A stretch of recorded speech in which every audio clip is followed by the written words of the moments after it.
Must be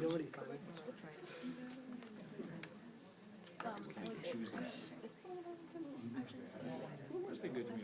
When they gave me that 6 weeks. Yeah, you really have to like plan. No, they bring her. Yeah, yeah. There's Oh, James have a message?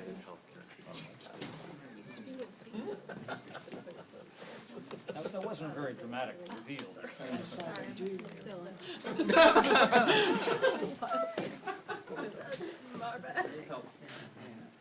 Simple. I'm going to say it's helpful. I'm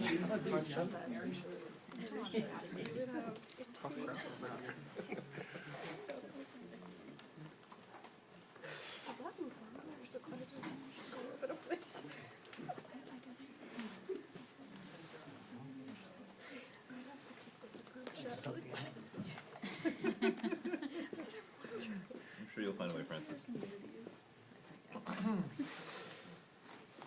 Heads up.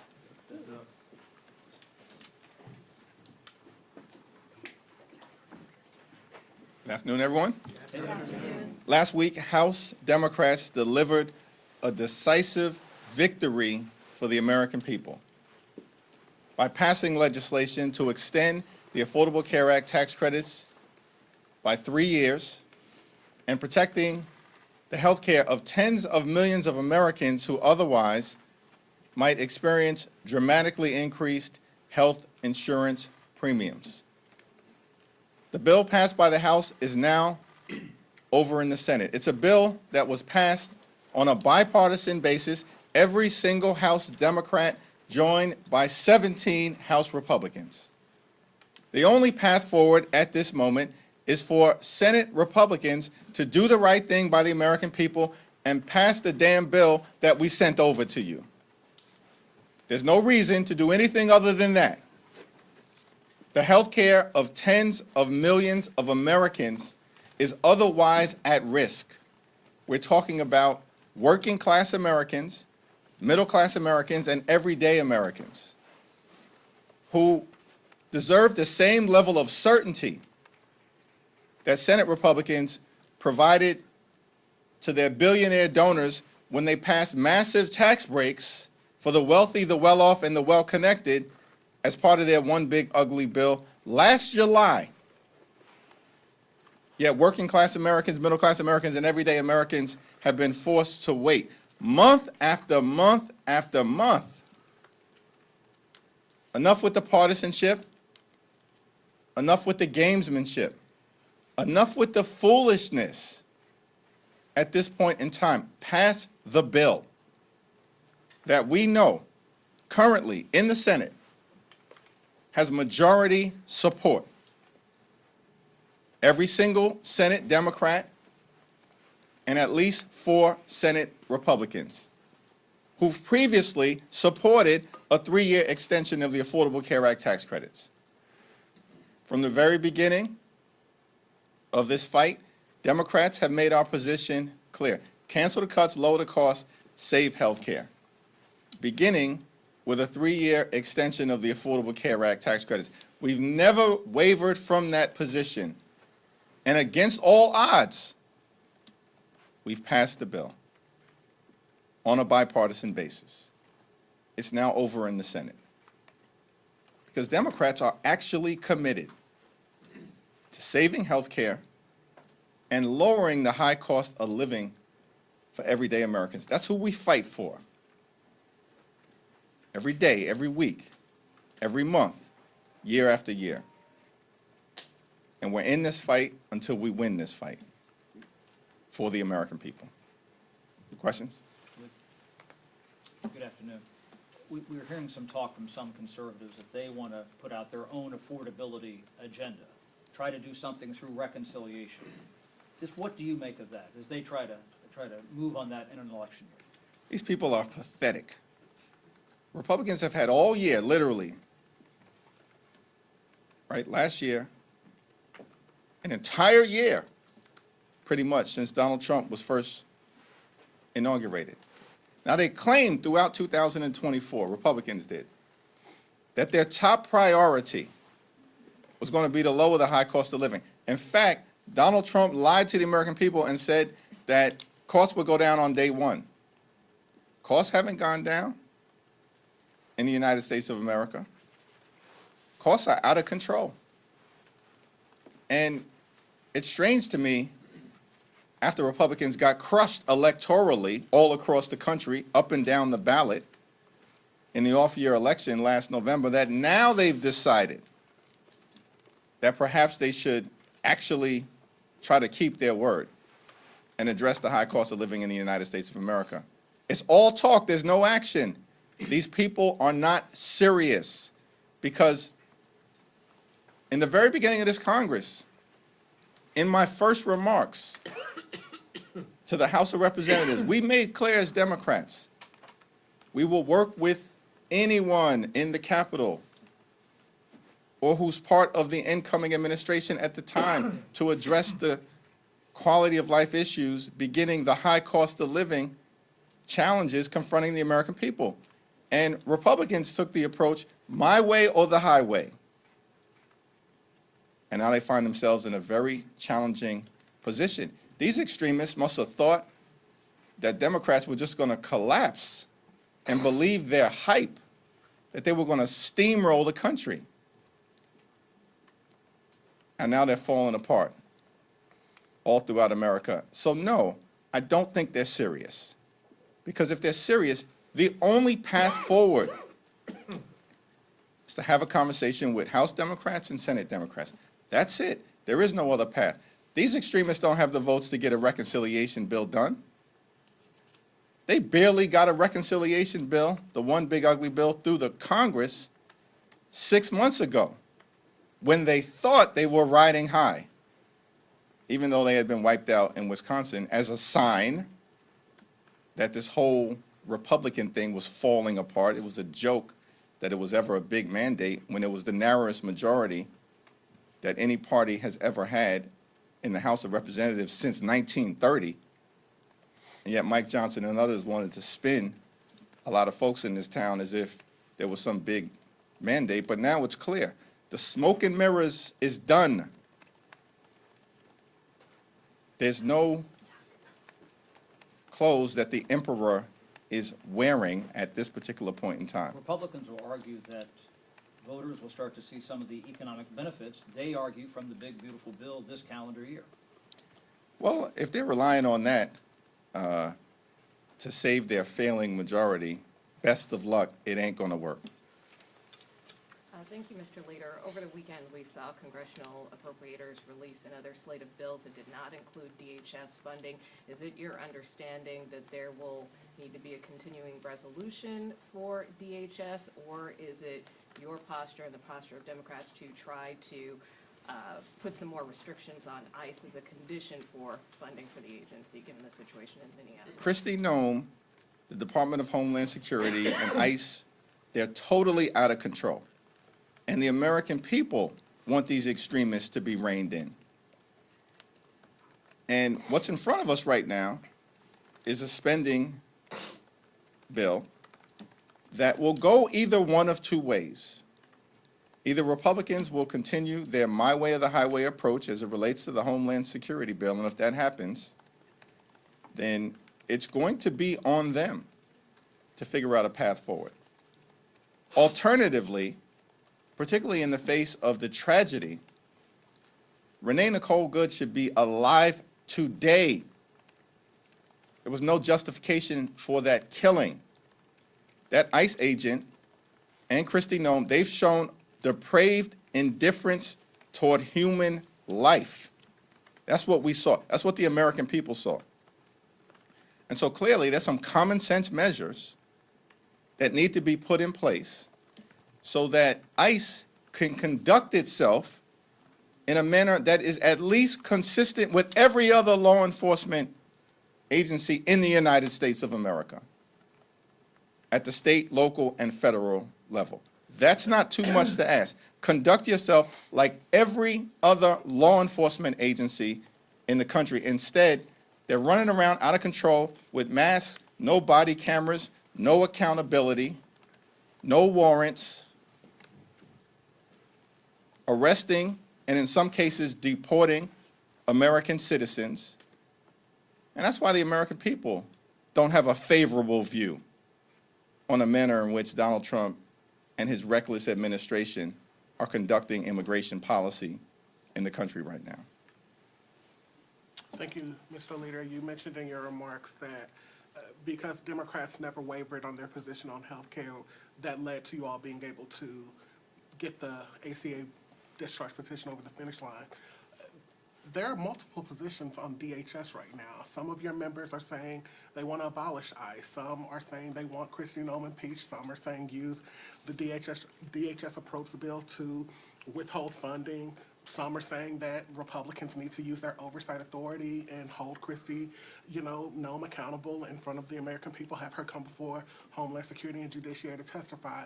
Given the fact that in 2025, so much of your success was due to the message discipline that you showed on affordability and healthcare, are you concerned that a year or two into 2026, all of these various positions on DHS and immigration enforcement could muddle some of the message that you're trying to put forward as we head into the midterms? Kristi Noem should stop hiding behind her MAGA wardrobe and actually come before the Congress and face the American people through their elected representatives. If she thinks her position is defensible, then show up, as opposed to stopping by for a drive-by and then scurrying out of the hearing with some fake excuse because you can't stand the heat. And that was before the killing of Renee Nicole Good. So it is clear that Kristi Noem should show up and be held accountable before the elected representatives in the House of Representatives, whether that's the Homeland Security Committee, first and foremost, Judiciary, or Oversight.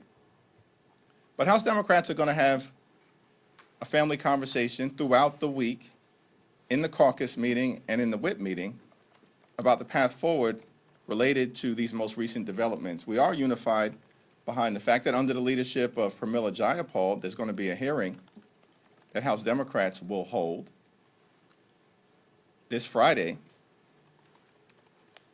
in Minneapolis as part of the effort to hold the Department of Homeland Security accountable for its out-of-control behavior. Now, it's important to understand that a lot of the funding for ICE that is currently being unleashed on the American people, American citizens. Renee Nicole Good was a 37-year-old mom and American citizen who was cut down by ICE in plain view for all of the American people in the world to see. It's important to understand that a lot of the funding that's being unleashed on the American people in such extreme ways right now was provided not through the traditional appropriations process, but a connection with the one big ugly bill that every single Democrat and every single House, Senate Democrat opposed, every single one of us. And that Donald Trump and Republicans jammed down the throats of the American people. And so the funding dynamic that we have to navigate as it relates to ICE's out-of-control behavior is different in nature than what may have otherwise been the case, because a lot of the funding that ICE is currently utilizing comes from their one big ugly bill, and that's something that we'll collectively, be working on as our discussions continue. Yep. Thank you. I wanted to ask you about the stock ban legislation that Republicans have introduced today or will introduce today. I saw the Magaziner statement saying that it doesn't go far enough, that Democrats feel it falls short, but I was curious, when it comes to the floor, as is expected in maybe a few weeks, do you expect that Democrats uniformly will vote against this bill? Well, we haven't had a caucus meeting to discuss this issue. We look forward to hearing from Seth Magaziner, of course, Joe Morelli, Pramila Jayapal, Representative Ocasio-Cortez. They've all been leaders on this issue. Of course, 3 of them put out a strong statement of concern, or in some cases opposition, as it relates to this watered-down version of a bill that Mike Johnson and House Republicans are desperately trying to put forward. We need real anti-corruption measures to deal with challenges that we have in the Congress, in the Supreme Court, and certainly as it relates to this administration, the most corrupt administration in American history. The Trump cartel is running the largest pay-to-play scheme in the country's history. And there is going to be real accountability. It's coming your way. It's coming. They cannot escape it, no matter what games they try to play over the next couple of months. Real accountability delivered by the American people is coming toward MAGA extremism. Now, as it relates to this particular bill, we'll have to have a discussion about it. Let's see what occurs in the committee markup. That's the first step before anything gets to the floor. Republicans are having big problems on the floor of the House of Representatives. There's no guarantee that this bill has enough support on the Republican side, let alone on the Democratic side, to make it to the floor or even pass. Thank you, Mr. Leader. A couple of House Democrats within the caucus have raised possibly impeaching Trump, especially after Venezuela. There's a couple of others, obviously, who have also said, in terms of cabinet officials like Kristi Noem, are these conversations that you are entertaining at all? And if not, how are you tamping them down to make sure that the caucus is united going into the midterms? Well, we haven't had a caucus-wide conversation on that issue. Clearly, we're going to have to explore what accountability looks like as it relates to an out-of-control administration that continues to break the law, violate norms, and jam reckless right-wing extremism down the throats of the American people. That's a conversation that we're not going to run away from. We'll run toward it at the appropriate time. But what unites House Democrats at this moment continues to be a focus on three issues: making clear to the American people you deserve better, driving down the high cost of living, because there is an affordability crisis in this country, despite what Donald Trump has to say. It's not a hoax. It's very real. We have to fix our broken health care system, and we can begin by extending the Affordable Care Act tax credits, as House Democrats were able to successfully do on our side of the Capitol, and now it falls on John Thune and Senate Republicans to do the right thing. And we have to clean up corruption in this town, across the board. And that will involve accountability for lawbreakers who are going to have to be reined in a variety of different ways. Listen, the House right now is nothing more than a reckless rubber stamp under Republican leadership for Donald Trump's extreme policies, and the American people know it. It's one of the reasons why Republicans are being routed all across the country politically. That started to happen last January. It took a while for people to catch up to that narrative. Now it's undeniable. Democrats are pushing back against Republican extremism, and that work continues. It's not going to let up. Donald Trump wants to wear America down so he can tear America down. That's the whole philosophy of MAGA Republican extremism. The problem, the miscalculation, was that the American people haven't stepped back, we're fighting back. And it's going to take different forms. But House Democrats, as we just saw on the floor last week, as we saw with the Epstein petition, as we saw in support of the effort to repeal Donald Trump's executive order that stripped away collective bargaining rights for more than 1 million hardworking federal employees, Democrats remain united, and we're getting stuff done for the American people. Expect that to continue in 2026. Thank you, Mr. Leader. Congresswoman Ilhan Omar has criticized federal agents for wasting taxpayer dollars in Minnesota, even as her state faces one of the largest federal fraud investigations involving taxpayer dollars. How do you reconcile opposing federal enforcement while this massive fraud probe is underway to try to protect those very taxpayers? It's not clear to me that one thing has to do with the other. There's an ongoing investigation at the state, local, and federal level as it relates to the allegations of fraud that have been presented. But at the same period of time, there's got to be accountability. The American people are demanding accountability, right? And Congress, we have a role to serve as a check and balance on an out-of-control executive branch. And of course, as John Adams once said, this Congress, right, at its best, the House should be an exact replica of the American people, in our view, reflect the hopes, the dreams, the aspirations, the fears, the concerns, the anxieties, the aspirations, or as the framers said, the passions of the American people. And the American people want us to do a variety of different things, like drive down the high cost of living, fix our broken healthcare system, clean up corruption, prevent Donald Trump from engaging in failed, endless foreign wars, protect the Federal Reserve from outrageous weaponization of the Department of Justice, and of course, deal with ICE's behavior, which is objectively out of control. They are killing American citizens with dollars provided by ICE by Republicans on a partisan basis. And that's why I supported the letter that was most recently sent by Congresswoman Ilhan Omar.